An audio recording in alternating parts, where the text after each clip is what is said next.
Welcome to the Game Lair. I'm your host Carmilla, but you can call me Cammy. Now that we have the rules out of the way and have a general understanding of what we're going to do, we're going to try out some of our methodology. We're going to try out some of our designs. We're going to figure out what we want for, how roughly to design the tiles, and how we want to design and paint them. Since this is a crypt, that I want the walls to look more like interior walls from like a castle or something. So we're going to try to do waddle and daub. Waddle and dab? Waddle and daub. I was close. We're starting out with the apple barrel black. This is going to be our base coat. I also got out for browns, I got burnt umber, nutmeg brown, and antique white. The brown and the antique whites are going to handle the waddle and daub. So I'm going to use these wall height things that we did last time, but they I don't think they're going to work for testing out what we want to do with the walls. So let's just make some.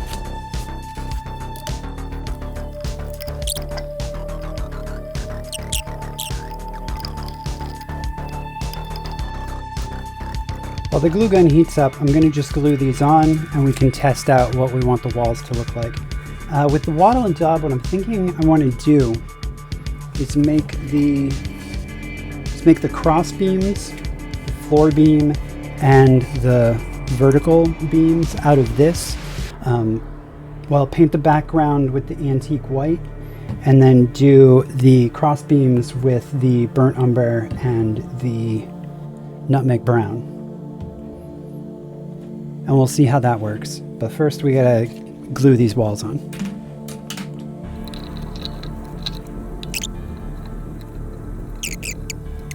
I don't know why I made two of these, since I really only need one. We've got 3/4 of an inch, so what would be a good height for the bottom? Maybe 1/4 of an inch?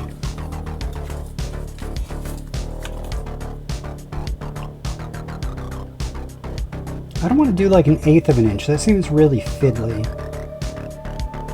You know, let's try 1/4 of an inch on this one, 1/8 of an inch on this one.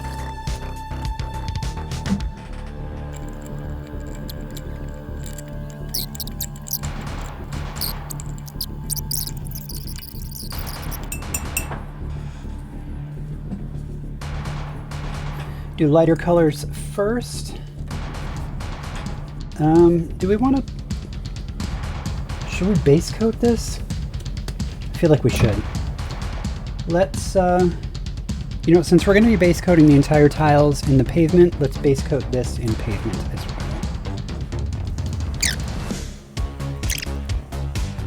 Now when we do the tiles, from everything that I've seen from what other people have done, we're going to want to do the walls before we put the floor pieces on.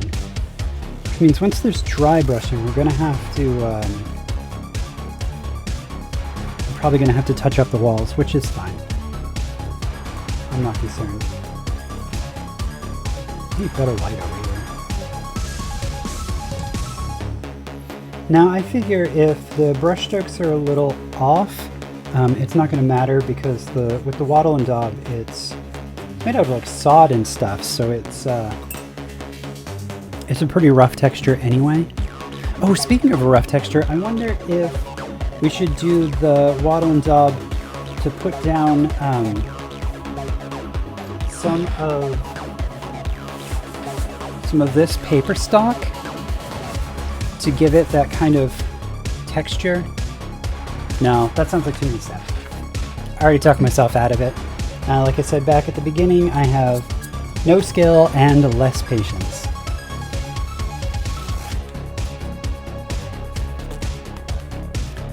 This stuff seems to dry pretty quick, but it still takes a few minutes. The cardboard really soaks up the paint. I just realized if we could have practiced walls on these, would probably looked a lot better.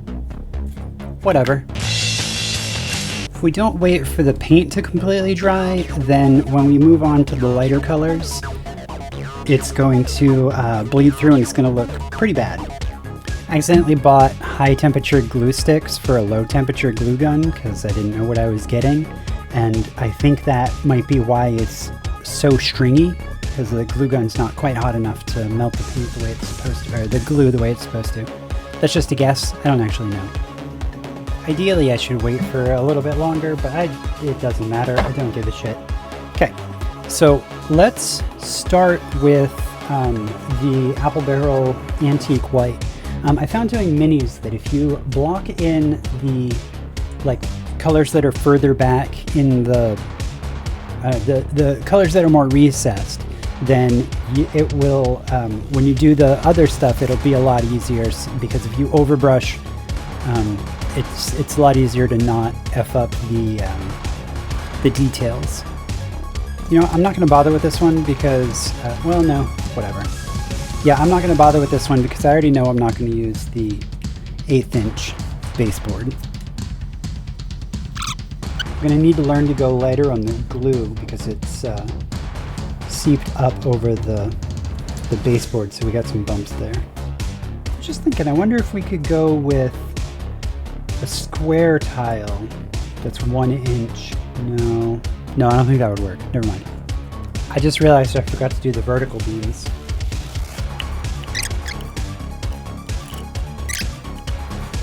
And I want to put these all the way up to the edge of the tile. I'm making such a mess. Gluing these on now shouldn't have any effect on the first coat of paint that we did. Ah, son of a bitch. I think the glue isn't adhering to the paint is the problem. Whatever, next time when we do it for real, there's going to be, first we're going to do it before the paint goes on, and we're going to do an entire strip of glue. The problem with the acrylic paints is before it dries, the water is still, the water as a medium is still wet. So, you know what, fuck this side. We'll just worry about the vertical one on that side. I'm sick of fighting with it. But that's a good kind of plaster color. So let's just move right on to the brown. See, I didn't wait for the antique white to dry appropriately, so it's mixing with the... Once that dries, we'll dry brush with the nutmeg brown to make it, hopefully make it pop and look a little bit more like... I saw someone online when they worked with this stuff to texture it first by scoring it like a bunch to make it look like wood grain. I tried it when I made this phone mount, but once I painted it, you couldn't see the wood grain in it anymore. And then when I dry brushed, I was hoping that the wood grain would come out, but it really didn't. Let me move it up here so you can see it.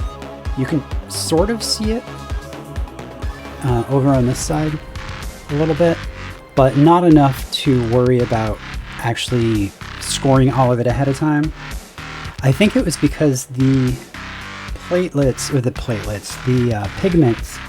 in the paint were larger than the details, the scored in details.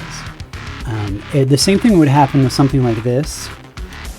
If I were to use craft paints on something like this that has this kind of detail in it, it would fill in like the gaps between the teeth and...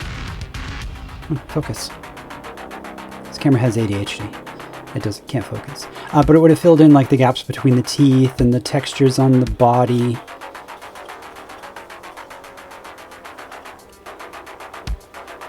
These textures like on the tentacles and the rough skin texture and whatnot. It would have completely filled in those gaps and it would have looked very flat and uniform and not good. It's probably good enough to dry brush right now. If this were the real thing, I would have gone through and fixed where I overpainted and where the paint mixed a little bit, but this is just for demonstration purposes, so it doesn't matter. Whatever. Looks enough like beams. Okay, cool. I think that's what we're going to do for the walls. That was easy. Now that we have our plan in place, let's go ahead and make a couple of full-on prototypes. Or yeah, we'll do one prototype and see how it looks.